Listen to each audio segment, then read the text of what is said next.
Just in, breaking news, kumahol na naman ang ASO VP Sara. Suportado pa rin ngayon ng taong bayan. Iyak.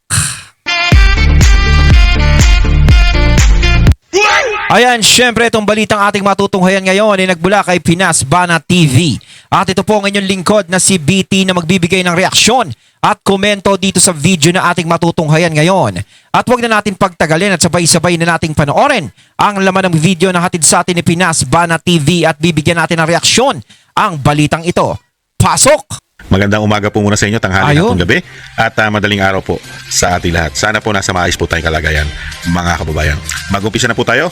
Kumentuhan po natin ang pinakakalat po ng pambansang asong ulol umano. Ayan, bago natin simulan ng video ito, nais ko nga pala magbigay ng credits kay Sir. Ayan ha, mga katunay kung sino man po nakakaalam sa channel ni Sir. Ayan, yung bibigyan natin ng reaksyon kasi napakinggan ko to, napanood ko. Gusto kong mabigyan ng reaksyon. Kaya ire-reaction ko tong binabalita ni Sir. No? Syempre, kung sino man po ang nakakaalam sa YouTube channel ni Sir, syempre, suportahan po natin ang channel niya. At huwag niyong kalimutang mag-subscribe at mag-follow para maging updated po kayo sa mga vlogs, reactions at sa mga balita na hinahatid sa atin ito ni Sir. Syempre, sa mga katunay na nakakaalam sa name ni Sir, paki-comment naman po para sa mga susunod na reaction natin ay mabigyan ko po siya ng credits. Ayan, syempre, huwag niyong kalimutang mag-subscribe at mag-follow para maging updated po kayo sa kanya. Ayan, ipagpatuloy natin. At talagang mabenta po sa mainstream media ang taong ito, mga kababayan. At siya po ay nagsasabi na wala raw pong kapag-asang manalo maging presidente. At hindi raw po magiging presidente si Vice President Sara Duterte ayon po kay pambansang asong ulol, mga kababayan. Ano daw? Ano sabi ni Boss Trill? Na wala daw pag-asang maging presidente si VP Sara.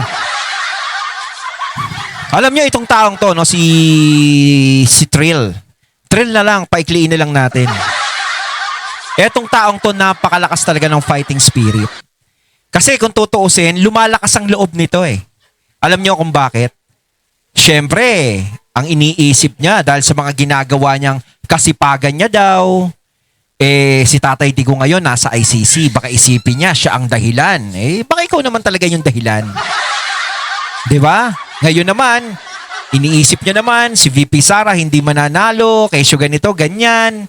'Di ba? Parang ang lakas-lakas ng kumpiyansa niya sa sarili niya. 'Di ba? Syempre. Kanino ka ba naman nasipsip? Ikaw ba naman ang maging sepsip? Di syempre. Kababayan. At ganun din po, mga tambay, ay target na raw po. Talagang tinatakot pa po ang sinasabi po. Ayun, tambayang makabayan. Ayan, nasa sombrero ni Sir. Yan, syempre, huwag natin kalimutang suportahan. Kung yun talaga, ha? Kasi mga katambay, ayun ang binanggit ni Sir. Ayan. Itong pambansang ulol umano na isusunod na raw po ng ICC. Ito pong si Senator Bongo at si dating PNP Chief Albayade. I think si Albayade po yata. Isusunod na rin daw po yan dahil nga po nasa listahan na po nila si Senator Bato de la Rosa. Kaya po si Albayalde at si Senator Go ang isusunod. Unahin po natin yung sinasabi po. Alam nyo, ito si Trill, ano to parang pakawala to, parang ganun Diba? Lahat sinusunod-sunod niya, no? Gusto niya talaga ubusin. Tanggalin talaga lahat ng alyado ng mga Duterte. Anong tingin mo? Sa tingin mo ba, iniisip mo ba na baka tumakbo ang senador sa susunod para manalo ka? Kung sakasakaling wala nang malalakas na kalaban, tatakbo ko sa susunod, baka manalo ko. In your dreams, man. In your dreams. Di ba? Hindi po magiging presidente si VP Sara. Talaga lang? Kung siya po ang paniniwalaan ng Pilipino. Sino kaya magiging presidente? Yung mga ini-endorso niya na halos lahat po ngayon nakasama niya ay sangkot po sa maanumalyang korupsyon. At Teka, yung ini-endorso niya, sasabihin ko lang, no, sarili niya nga hindi niya maipanalo Yung ini-endorso niya pa. Bago kasi siya mag-endorso, ipanalo niya muna yung sarili niya kasi nga, kahit nga pagiging mayor, hindi siya manalo-nalo pasensya na kasi nakakainis ka, Boss Trill Ang dami ng problema ng bansa, dumadagdag ka pa. Diba? Alam mo, yung korupsyon na nangyayari ngayon sa gobyerno, bakit hindi mo iniintindi? Kasi kung tutuusin, no, si Trill, no, personal na galit niya yan eh. Personal intention niya talaga yung nangyayari. Ganun talaga ang gusto niya. Personal. Hindi to para sa bayan, personal na galit niya sa mga Duterte yan. 'Di ba? Kasi kung para sa bayan yung pinaglalaban niya, o pinaglalaban ko yung bayan, inililigtas ko sa mga Duterte. O edi dapat, kung bayan ang iniisip mo, pati yung flood control project, yung mga korupsyon ngayon. Siya po ay sumama. Sumama po siya sa pangkat ng mga magnanakaw umano. Unbelievable. Painggan na po natin. Ito po, kahit reviewin po natin Ayan. kasaysayan, yung lahat ng number one sa mga service early on, hindi po sila yung nagiging presidente. O, dyan na sila, Jovito Salonga, Raul Roco, tapos itong si Miriam no 1998, tapos itong si Noli Di Castro, yung panahon, si Grace Po, si Etas Binay, then itong 2022, ang lumalamang sa sabi nun, si Sara mismo. It's not President Marcos sa mga early service. Diba? So, none of them. Ngayon, itong kay Binay, back in 2015, 2014, 80% nga yan ang rating niya eh. Yeah. Pero by the filing, wala na. Mababa na. Itong si Sara ngayon, okay, siya nga yung pinakamataas, pero 30+% lang. 30+%. Yun po. Yun. Alam mo, ito, Boss Trill, yung sinasabi mo na si Sara, dito muna tayo sa huling mo sinabi. Hindi naman ganong mataas yan eh. 30% plus lang yan. Sa totoo lang kasi, hindi pa lahat is bumoboto niyan. Hindi pa lahat nagsasalita niyan. Survey lang yan. Kumbaga haka tuloy. Kumbaga ano lang yan. Kinakausap lang yan kung sino lang yung mga madaan ng tao eh. Ganun eh. Pero hindi pa as in 100% yan. Doon pa malalaman niya sa tunay na eleksyon yung 100%. Pero sa totoo lang, yung sinasabi mo na nung 2022, si Sara Duterte yung number 1, si BBM pangalawa eh. Kita mo nun, 'di ba? Kita mo nun, kung titignan mo, kasi ikaw kasi inuuna mo yung galit eh. Sa totoo lang, Boss Trill, inuuna mo yung galit. Pag-aralan mo muna. Mahirap yung palagi kang galit. Baka tumirik na lang yung mata mo. 'Di ba? Alam mo, ito lang yan eh. Noong 2022, lamang si Vice President Sara Duterte kay BBM. Kung sakaling tatakbo si Sara Duterte ng presidente noon. Pero tumakbo siyang Vice President. 'Di ba nanalo? So yung pagiging number 1 niya doon sa survey ng presidente is na-i-apply niya sa pagiging vice president. Di ba? So, ibig sabihin, kung sakasakaling tumakbo ng pagiging presidente si Sara Duterte noong 2022, mananalo siya kay BBM. Kasi 32 million yung naging boto ni Sara Duterte. Di ba? So, ang nangyari, panalo pa rin sa survey. Kung sa survey is number 1 si BP Sara, nai-apply niya sa pagiging vice president, ulitin ko. So tanggalin na natin si Sara Duterte doon sa pagiging presidente. Number 1 ngayon si BBM. Di ba kasi tumakbong vice president si Sara Duterte. Eh di lumalabas, suma total, sa survey yung mga nangunguna, sila yung number 1. Di ba? Sila yung number 1. Sila yung mga nanalo. Di ba? Pinapakalat niya po mga tambay. Napakalaki kasinungalingan po mga kabayan. Hindi po. Ito si Trillanes, ano lang to eh. Ano lang, galit lang kasi yan. Sa totoo lang, galit ka lang. Kasi hindi mo maamin sa sarili mo na galit ka. No? Galit ka sa mga Duterte kasi nagpapa-endorso ka kay Tatay Digong, inisnab ka ni Tatay Digong. Binigyan tuloy kita ng malakas na tawa. Hindi siya pumayag na maging vice president ka. Diba? Yun naman ang nagiging chismis. Kaya doon nagsimula yung galit mo. Diba? Yung inis mo. Pinanggihan ka. Ay, nako. Ito ba niya alam itong bugok na ito umano? Ito po pambansang aso na ito. Hindi po ba niya alam na nung umpisa na po ng filing at kampanyahan, gaano po kataas ang approval at trust rating na At gaano po kalakas yung tandem na sinasabing unit team noong mga panahon na yon. Eh di po ba? Ang lakas. Hindi po ba?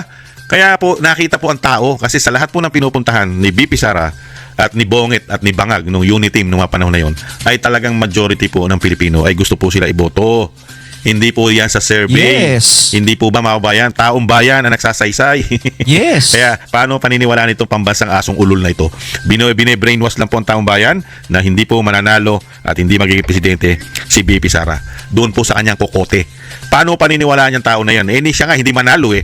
Panalunin mo muna ang sarili mo bago maniwala sa iyong taong bayan. Hindi ka na nga nanalong senador. Hindi ka nga nanalong vice president. Tumakbo kang mayor, hindi ka rin nanalo. Tapos gusto mong maniwala kami sa iyo. Oh, tama yun. Kumbaga, mabababang posisyon na yun, mayor na yun. Hindi ka pa rin nanalo kasi parang senador papunta sa mayor. 'Di ba? Hindi ka na nanalo. Oh, kasi talaga ito nanalo lang dahil sa Oakwood eh. 'Di ba? Sa Oakwood, kumbaga parang sila yung talagang ganto, ganyan eh. Pero sumuko naman kayo eh. Kasi sinasabi ng iba naging bayani daw kayo noon, pero wala naman akong kilalang bayani na sumusuko eh. Ang bayani talaga hanggang sa huling hininga. Gaya nila Andres Bonifacio. 'Di ba? Nila Antonio Luna. 'Di ba? Yung mga matatapang nating bayani. Talagang hindi talaga sumuko sa mga dayuhan. Hindi sumuko sa mga nananakop. Eh ikaw binomba lang yung Oakwood. Suko na eh. No, 'di ba? Parang dinaig pa kayo ni Rizal Ali. Ay, di ba napanood niyo yun? Di ba si Rizal Ali ayaw sumuko, di ba, sa palabas? Pasensya na kasi sobra na yung ginagawa mo kami kasi kumbaga ikaw pinagtatanggol mo yung paniniwala mo, kami pinagtatanggol din namin yung paniniwala namin. Kasi yung paniniwala mo may halong paninira sa kanila. May halong ano eh. Di ba? Kaya syempre maraming tao ang naiinis sa'yo sa mga ginagawa mo. Hindi na tama yan. Ipinapakita mo talaga na may personal kang galit sa mga Duterte. Believable. Wala nang tiwala sa iyo ang taong bayan, pati nga ang taga-Caloocan. Isang syudad, hindi ka pa pinagkatiwalaan. Hindi po ba nakakahiya yun? Isang syudad na lang na Caloocan, hindi pa nagtiwala sa iyo? Anong klase kang politiko? Basura ka noon. Basura ka na. Hindi po ba? Umano? Dahil wala na nagtitiwala sa iyo, pati taga-Caloocan, mayor, hindi ka na nanalo. Ngayon, ilakas-lakas ang loob mong magsalita na hindi mananalo si BP Sara. Panalunin mo muna ang sarili mo. Hindi po ba? At ito naman po. Hindi, ganito na lang. Para mas maganda. O edi, iano mo rin ang sarili mong tumakbo kang pagiging presidente. Labanan mo si BP Sara. Di ba? Kasi pare-pareho kayo nilagad doon na sinasabi niyong hindi mananalo si BP Sara eh. 'Di ba?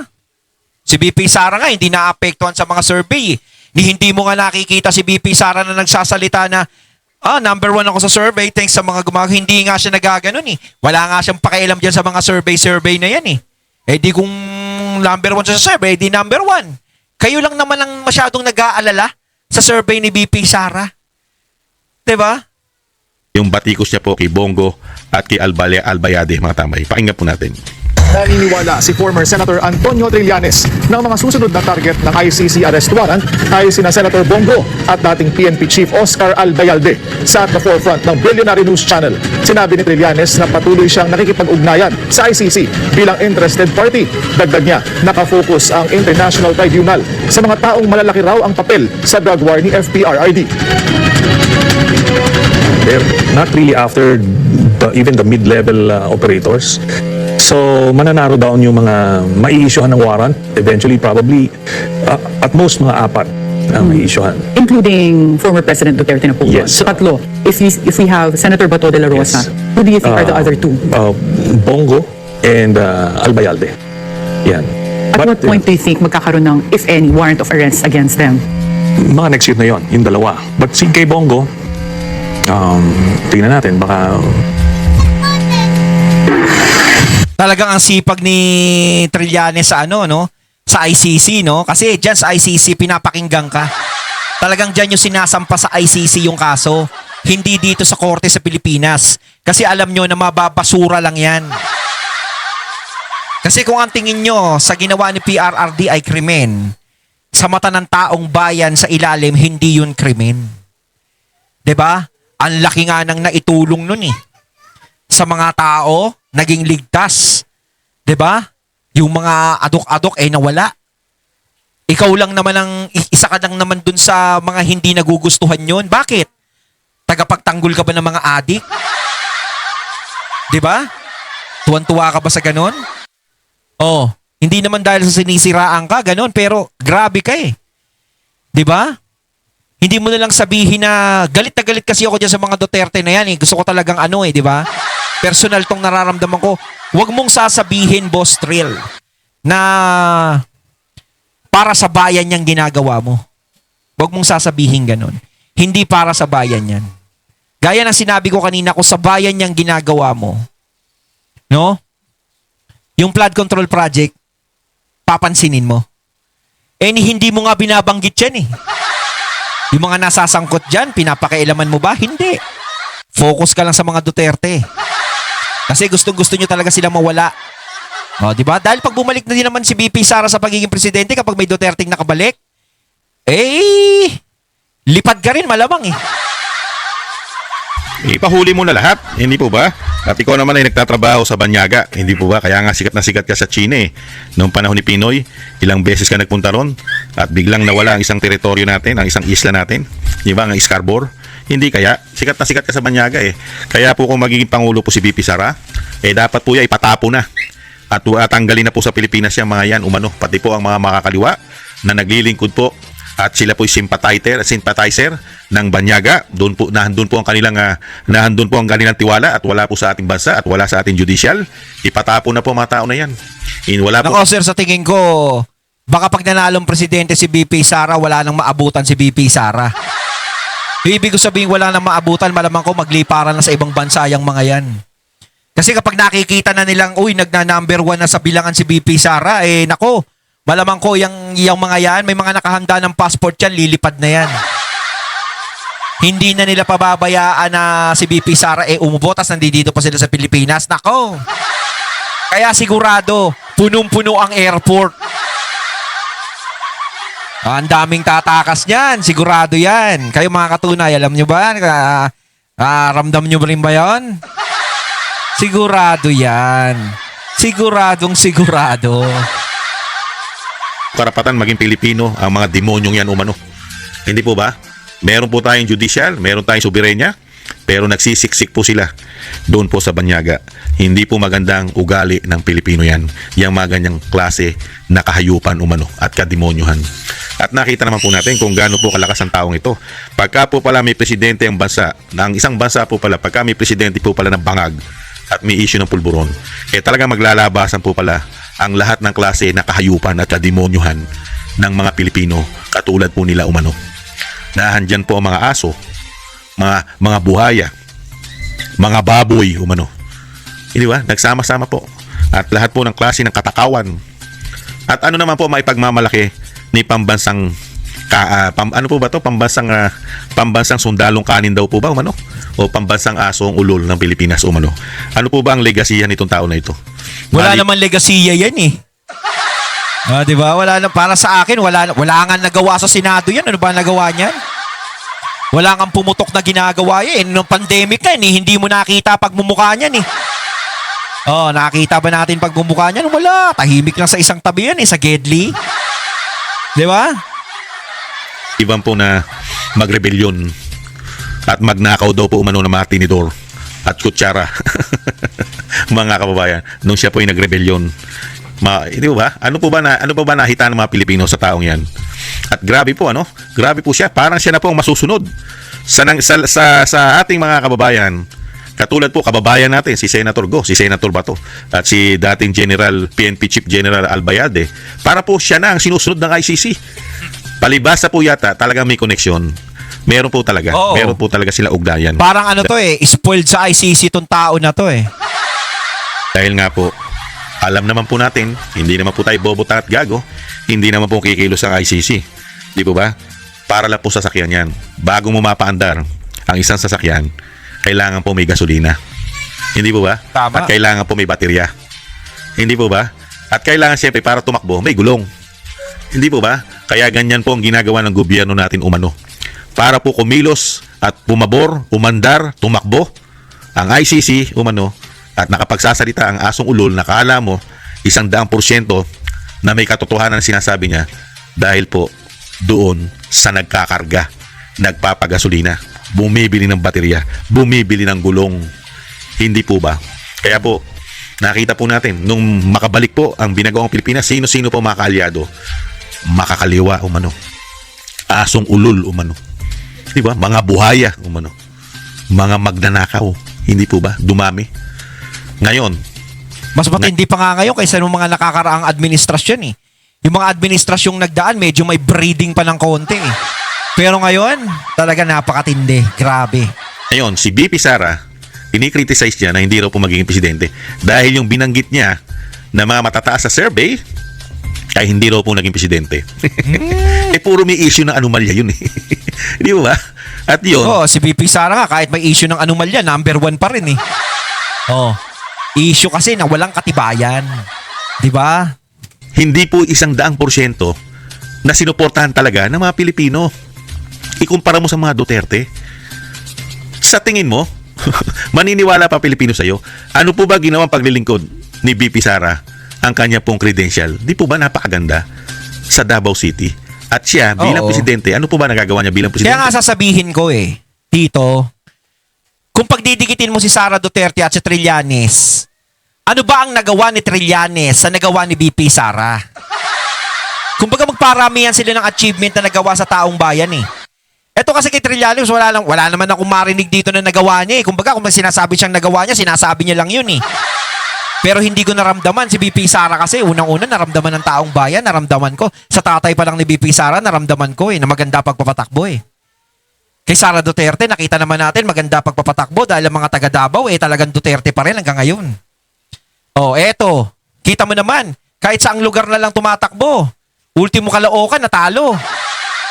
O ang mga Duterte, kita mo naman si Tatay Digong, nakakulong sa ICC, nanalo pang mayor.